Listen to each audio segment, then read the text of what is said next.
नमस्कार, मी महादेव पाटील. आपण पाहत आहात MBP माझा न्यूज 24.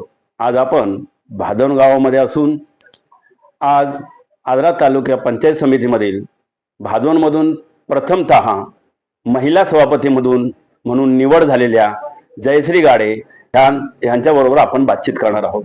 यांचीच प्रतिक्रिया आपण जाणून घेणार आहोत की पहिली महिला सभापती म्हणून ज्यावेळी यांची निवड झाली त्यावेळी यांना कसं वाटलंय.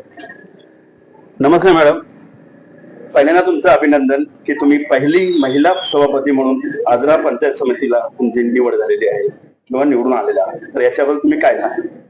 आमच्या भादवण गावामध्ये सदस्य पद पण अद्याप मिळालेलं नव्हतं, त्यामुळे पहिल्यांदाच सदस्य पद व भादवण गणातून डायरेक्ट सभापती सीट OBC असल्यामुळे मला डायरेक्ट सभापती पद मिळालेलं मला खूप आनंद झाला. बरोबर आहे. आणि खरं म्हटलं तर महिला जी सभापती आहे ती भादवण पहिल्यांदा होती आणि याच्या अगोदर बऱ्याचशा वेळा तुम्ही सरपंच असेल किंवा बऱ्याचशा निवडणुका तुम्ही उभा राहिला होता, पण तिथे तुम्हाला अपयश आलं. पण ह्याच्यामध्ये ज्यावेळी तुम्हाला सभापती पद मिळालं त्यावेळी मात्र हे यश खरोखर ते लौकिक सारखं होतं.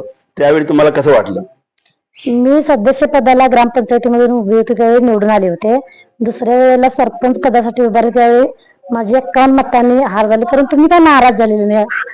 सत्तेला सामोरे गेले मी, त्यामुळे मला आता सभापती पदाचा मान मिळाल्यामुळे मी त्यात समाधान आहे. आता तुम्हाला या जवळ 60 दिवस झाले असतील. या 60 दिवसामध्ये आपल्या तालुक्यामध्ये तुम्हाला काय वाटतं की कशामध्ये आपण जास्त लक्ष दिलं पाहिजे? महिला बालकल्याण, विकास, महिला सक्षमीकरण आणि आजरा तालुक्यातील संपूर्ण वाड्या त्या गावात किती असतील तेवढ्या गावांचा विकास ध्येय. बरोबर आहे.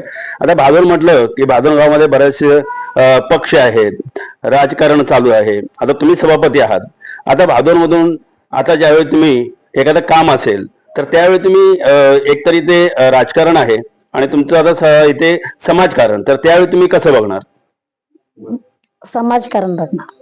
आमच्या पक्ष आम्ही राष्ट्रवादीतून निवडून आले. आमच्या साहेबांचं वरून शिक्षण आहे की विरोधाला विरोध करायचा नाही.